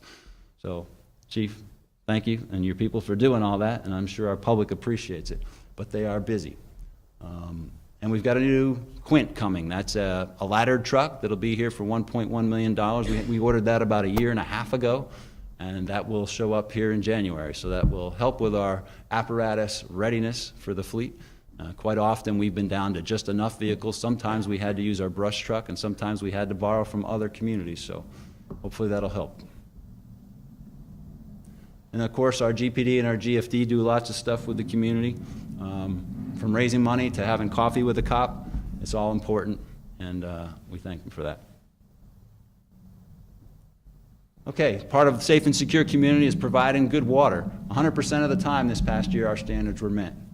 You have heard in detail from CDM Smith and Withers and Ravenel on our water treatment plant, wastewater reclamation facility capacity at 14.2 million gallons a day, but our water treatment capacity is also 14 million gallons a day, and we're only about 43% of that capacity. So we have water to give should an industry or someone come here, but it's that wastewater that takes 5 or 6 years that we're going to have to work through. So there's the information on that. And as mentioned from Mount Olive Pickle, we got $22 million from the state. That was basically ARPA funding to make the west side of town a little bit better, enable them and reduce the I&I. We've got another $5 million in this budget that'll finish up that project, and the staff and I are working through that. Okay. Seymour Johnson, #1 economic driver, almost $900 million in FY22. It has been $700 million, I think, the year before. So it goes up and down significantly depending on what the base is trying to do. But there's over 10,000 plus people that are inside the city limits or working inside the city that support that base. And we've got a lot of growth for Mount Olive Pickle. If you haven't seen where this is on West Ash Street, It's a whole new capacity. I think it's about 10% of the capacity for Mount Olive Pickle is now in Goldsboro, North Carolina. Pickles made or processed right here and then shipped out. So we're happy to have them along with Sun Tree Food, Rocket, Car Wash, Hasakawa, and 93 new dwellings, residential, retail businesses you can see there, Wawas, and et cetera coming. More than $161 million in building permits. So there's a lot going on in Goldsboro. It keeps the planning department plenty busy, along with the engineering department and the management staff upstairs. So good news stories. Strong diverse economy downtown development we've been measuring over the last few years. We've got a 5-to-1 return on that investment, and that the money that was put in there, we see from the city side is being reimbursed by or 5-to-1 times from the state and the federal government and personal property owners. You can see 491 new jobs, et cetera. Volunteer hours. We've got a social district going on down there. We've got South Center Street residential hopefully coming up here in the near future. Goldsboro Union Station stabilization. Lots of good news stories and a lot of good reasons why people come to Goldsboro. It's downtown development. Strong and diverse economy, travel and tourism. Industry is up, as you can imagine, as we come out of COVID. We've got the Bryan Multi-Sport Complex. You've got USTA, our courts. We have a lot of courts here in Goldsboro. Everybody comes from across the state for that 10 years in a row. They love it. And of course, the Maxwell Center Hotel is being built, and we've got some property out there. Hopefully we can turn into a restaurant in the near future, which will add to that system. So, exceptional quality of life, all the sporting events around here. Everybody likes our parks and rec so much that they're up 30% in 2023. That takes manpower and people, funding. And so we'll be looking at that, the budget going forward, I'm sure. Our golf course has increased its rounds to 25% in 2023. Our GEC use is up 69%. And we've got to make sure that the cost we're charging for this stuff pays to maintain those facilities. You know, we've got a pretty expensive facility over there now that the city bought, and we need to maintain it properly. Roads coming in with North Carolina Department of Transportation. You're all probably aware of these projects. I just throw them up there for your information. But this is one thing that the city needs to consider going forward, and this council needs to consider. We have not put a lot of money into our own city-owned roads over the last few years. We've used some grants. We've got about $250,000 to fix Vine Street and North Carolina Street. We're exceptionally bad. We've used a grant that we got from the state on that. So we need to probably do more of this going forward. But we do repair the potholes very fast, 99% of the time and within 24 hours. So thanks to the Public Works Department on that, Rick, and your boys and girls. Choice neighborhoods. This is a very interesting project going forward. You know, we've got a $500,000 planning grant to see what West Haven might look like in the future, i.e. it's been named West Oak from West Haven to H.V. Brown Park, and that would move those facilities over there and spread them out amongst the community. You might get a $50 million HUD grant to make that happen, but normally when that happens, you've got a lot of other people buying in for 3-4 times that amount. So think about a $250 million, $200 million investment in West Oak, or what's been termed that. That's pretty huge, and we'll see what comes of that. And that's something the council's going to have to sink their teeth into in the near future here. Home ARP grant for the homeless, almost $1 million there. Council previously decided 60% would go into the non-congregate shelter and 40% for services. We've only had one application so far at that, and we are looking at going back out on an RFQ for that to make sure we can get more people that are interested. This FY 23-24 is an example of the money that we get annually there that our Community Relations Development Department executes or works through, and that's almost $650,000. And then, of course, we help residents every day. Racial and cultural harmony. Juneteenth, I think, has been a great event downtown. Many thanks to Curtis Media on making that happen. And our Paramount Theater, I think, makes Goldsboro really unique. We've got quite a capacity there. If you haven't used that yet, I highly recommend it. We've got some professional performances and local performances, and it's a real gem. And of course, we do Mayor's Committee for Persons with Disabilities. We do Commission on Community Relations and Development, Mayor's Youth Council. Lots of ways for our citizens to get involved to help with our racial and cultural harmony goal. Okay, so now I wanted to get off of what the state of the community is, so to speak. That was the end of the presentation I would have given in November, and talk a little bit about what you as council are going to face with the budget.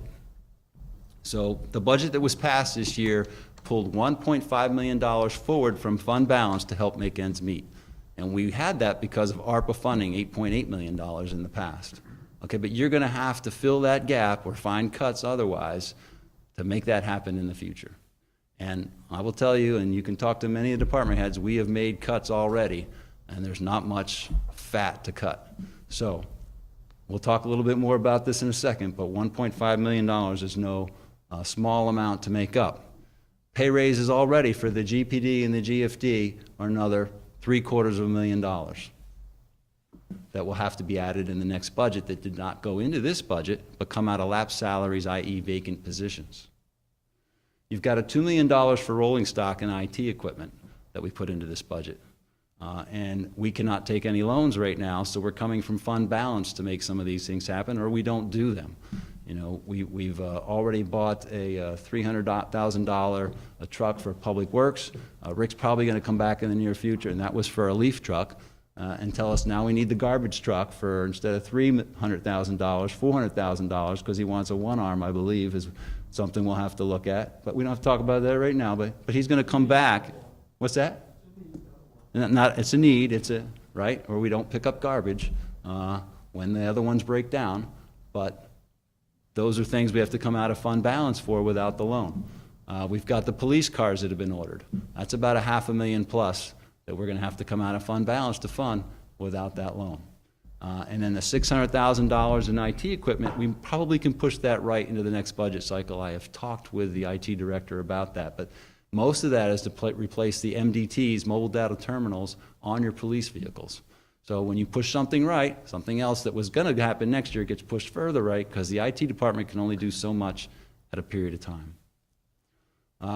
You've got employees that the staff would like to have that we did not budget because we don't have enough money for it, but there was 10 new positions and 7 reclassifications we didn't do. And there's probably a pay study we need to pay for $30,000 or $40,000 to take a look at how our pay for all of our employees stacks up against our competitors, our nearby municipalities. $140,000.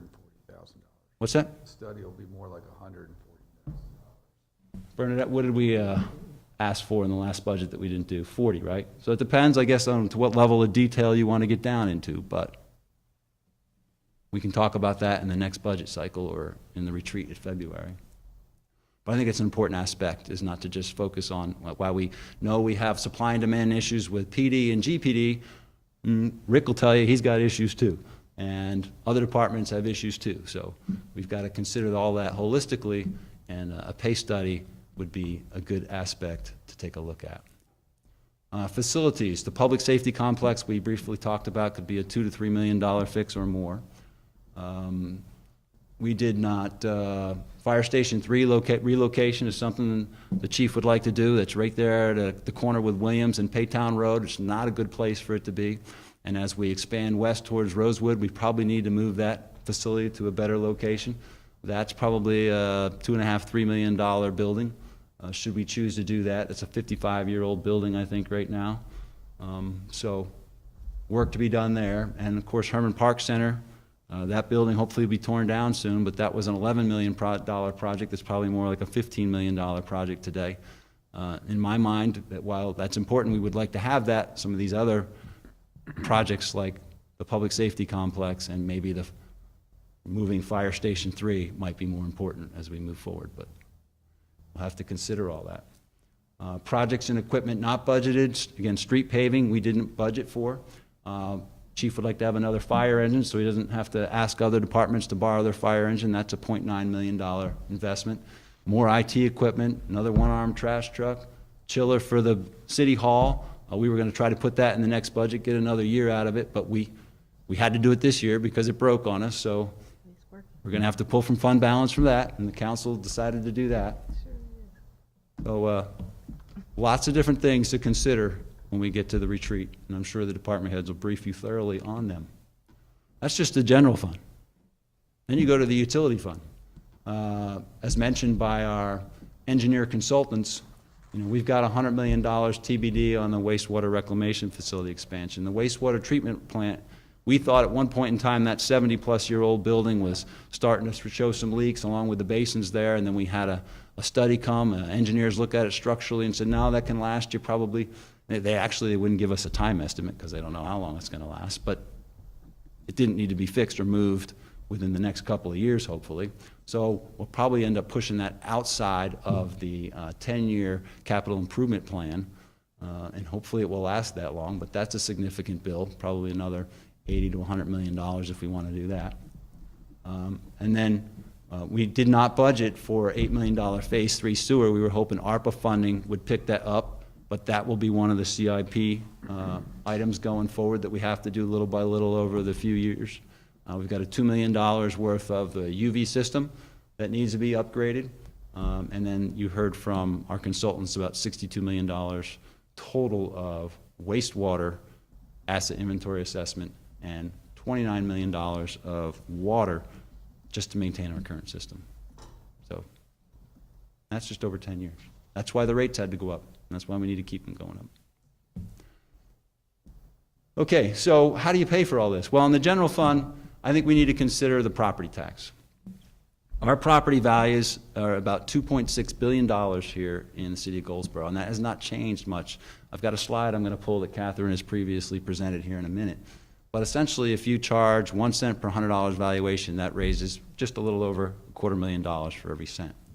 Currently, our property tax is 73 cents, and we raised 3 cents in 21, 22, and then 23, 24, 5 cents. But there's an effective property tax rate, which is a percent of the total value, is at 51 cents right now. So while we're charging 73, it's only worth 51. And that's because our valuations are 30% low right now. The state requires you to do a reevaluation when you're 15% low or high, and that's why we're doing it. Normally it's an 8-year cycle, but we're getting it done at a 6-year cycle, and it will take effect in January 2025, or not this coming budget cycle, but the next one, 25, 26. So I'm going to show you a couple slides here in a minute, things you all consider. But what direction will the council provide in this current budget cycle or the next budget cycle regarding paying for some of these things? I mean, just the $1.5 million that we took from fund balance to make ends meet is a 6 cents increase. The $750,000 you already did for the GPD and GFD is another 3 cents. So that's 12% before we've even considered inflation. And inflation's probably 3-4%. What else do you want to do on top of that? Or what do you want to do less of, is what this council's going to have to wrestle with. So here's a slide that describes what your tax base has done. That's those blue lines. For some reason, it dropped in 2019 a little bit, but you can see it's been very steady from FY 20, 21, 22, and 23. And what the green line represents is the change in those property values. So when you do a reevaluation, it typically goes up. And that, you'll see that line on the right, where it went up in 12, that was about 10%. When it went up in 1920, that was 15%. And when you see it in 25, you're going to see 30%. Okay? And then you got to do a revenue neutral rate from that, which takes you, if you're at 73 cents, that's what gets you to that 51 cents.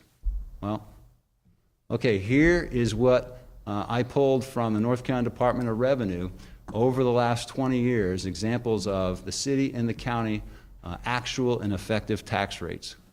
And you can see the city, while we're at 73 cents, is effective at 51 cents. But we were operating through the teens, mostly in your mid-60s, 64, 65 cents. In the 2000s, maybe 54, 57 cents, that last column over there, and you're effective.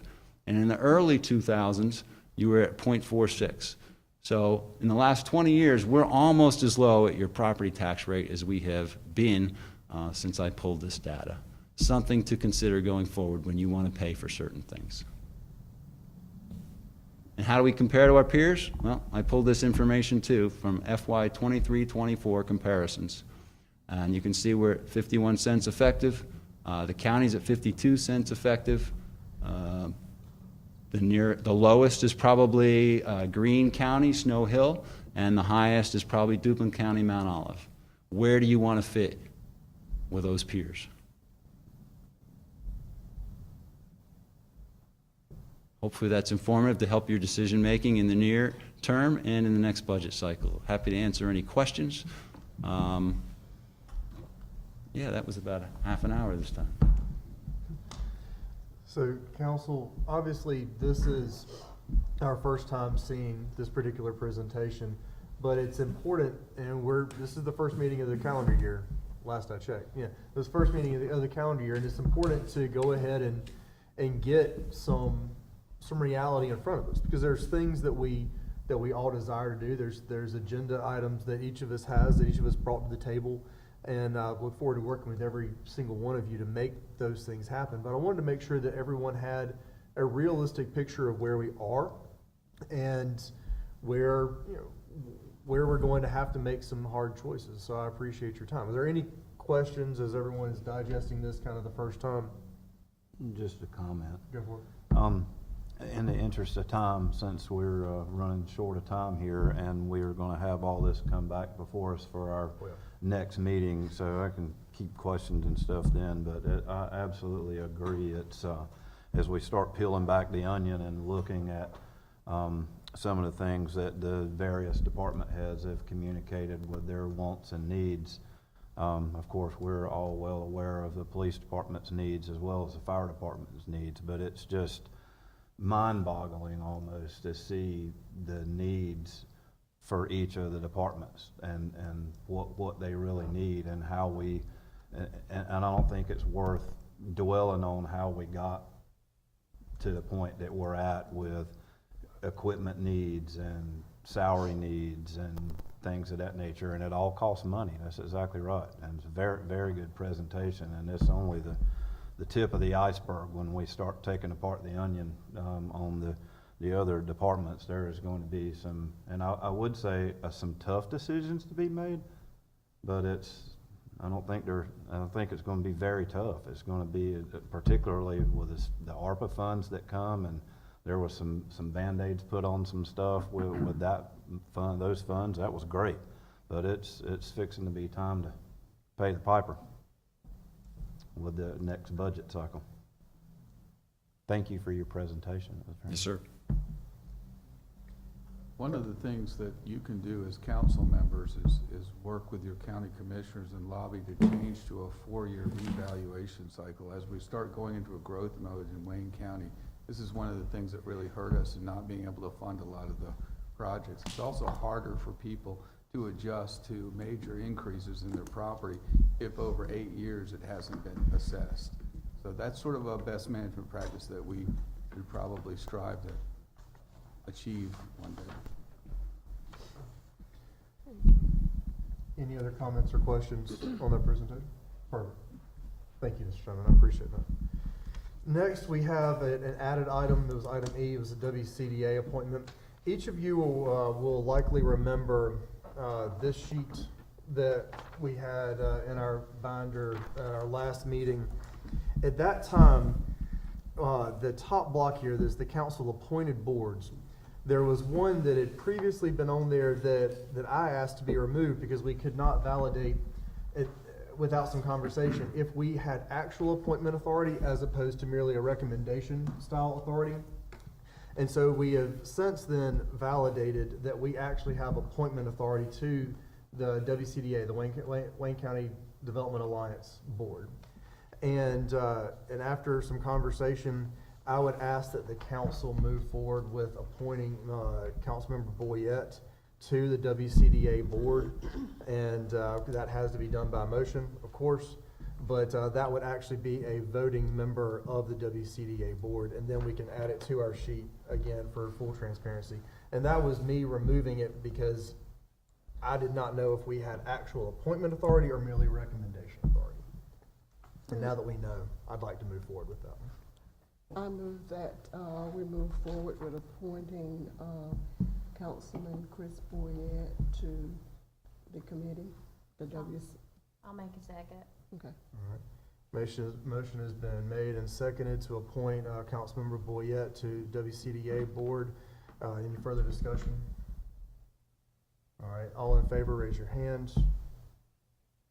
All opposed, like sign. Perfect. Motion passes. Thank you, everybody. And at our next regularly scheduled meeting, we will be taking on the full boards and commissions. So everyone look back through your packets, and that one was tabled to the 22nd to allow for the different boards and commissions to have another meeting opportunity to, if they wanted to change their recommendations. So that'll be coming up then. All right, now moving to our consent agenda, correct? Catherine? Good evening, Mayor and Council. I am bringing back the award for the final upset bid for 200 North Carolina Street to Community Technical Assistance, Inc. They were the high upset bid winner, as we presented at the last meeting. I'll accept any questions instead of rehashing all that information for the council in the interest of time. Okay, I don't think we need to rehash. I just have one question. At the time of the bid, was the non-profit organization registered? Not after the bid, but at the time. That's the only thing that I'm concerned about. Yes, it is in my district, but I also have a responsibility to the council. And I know the council, we have, I'm very pleased to be part of this council, very intelligent people here. But at the time of the bid, was a nonprofit organization registered with the Secretary of State? I really don't have any way of knowing that, Ms. Jones, because the bids are sealed. So when we open the bids and we find out who has bid on the properties, we make a bid tabulation list to find out who and when with upset bidders. Then when I'm presented that, then I've gone and checked to make sure that CTA was registered with the Secretary of State.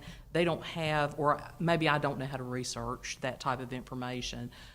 We can certainly ask them if they are.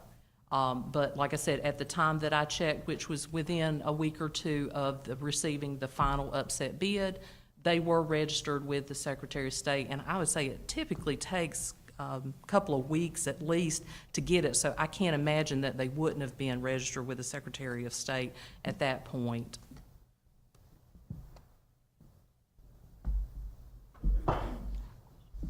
Madam Pro Tem? Ms. Catherine? Yes, ma'am. Can you explain so that the general public can understand too, the difference with a property where we can offer a property for $1 when it's owned by particular entities, or the adjacent property owners get first dibs on those property? Can you talk a little bit about the conforming and non-conforming? Because this was a property that the Uzels was not offered initially. So what's the difference between that and then the property that we did last year where we was off James Street, where we were able to offer it to someone for $1? For the dollar? Yes, ma'am. So, that might be more of a planning discussion because I don't have that hat. Yeah, for sure. So if the property doesn't meet certain size restrictions to go along with the uniform, or is that what it is, the UDO that the council's passed, then basically it's not buildable. So you can't put another structure on it. So in that case, we offer the abutting property owners the opportunity to buy that property. Now, if there's more than one abutting property owner, they can compete. So they could actually end up bidding more than $1. And what that falls is in the special legislation that was allowed by the North Carolina, the Senate, their House up there allowed the city to do that, to offer that for the $1. So that would be non-conforming to the city, and it would be $1, and it would have to be, you have to be an adjacent property owner. That would be the case with that.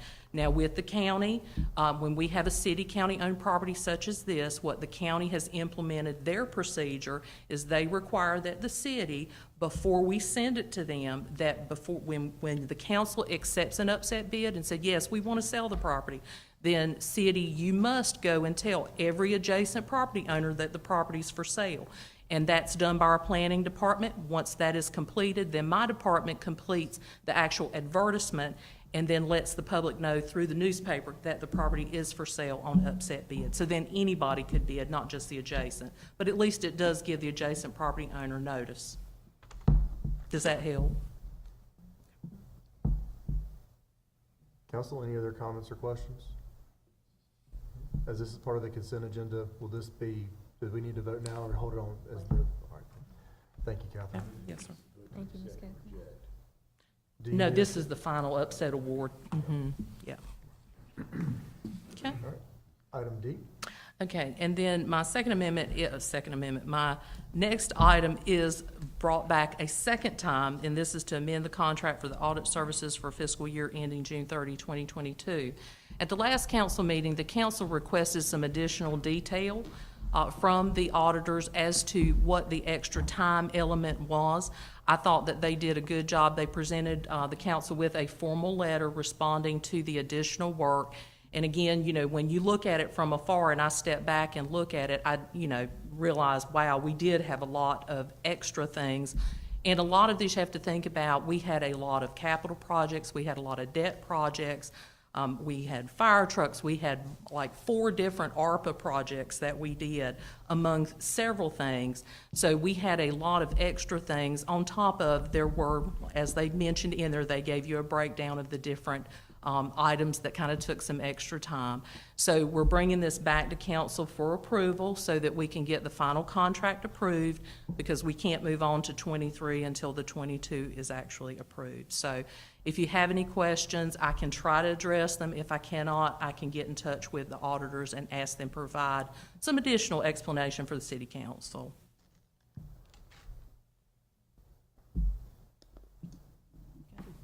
I'll add that I was pretty hard on the folks from Forvis when we've had a conversation with them. And I stand by that commitment to getting things moving along and getting things done. But I really do appreciate them being willing to give us a little bit of a perspective. Like the number of governmental funds reported from the city changed from 6 in 2018 to 14 in FY 2022. And the reason for that is adding more levels of detail to our actual audits, and of course that becomes more expensive, but I appreciate their time for that, so thank you. And required too. It's not something we did arbitrarily. Right. It was because you've gotten a lot of money through grants and loans, and you have to account for them separately, so. Okay. Thank you. That's it. The clock in here is a couple of minutes fast, and so if you're good, I'm good. All right. Item E. Good evening, Mayor and Council. I promise I will be real quick. I am here to request the reclassification of 2 permanent part-time positions. There are custodial positions. One is in the Public Works Department, and the other permanent part-time is at the Paramount Theater. And what we would like to do is take those 2 positions and make 1 full-time position, simply because it is very challenging to recruit well-qualified people, especially in those part-time custodial positions. So we do have on staff now a part-time custodian that will take the position of the 1 full-time. There are adequate funds in this year's budget for the remainder of the budget year to fund this position. Any questions? I like it like that. Council, any questions or comments? Thank you, Ms. Stubbs. Thank you. All right, so with that, we have completed the consent agenda. We have completed everything in old business and new business. We have about 7 minutes for nature breaks, and so we will recess to and reconvene at 7 o'clock. Do I hit it or no? I kind of do. It's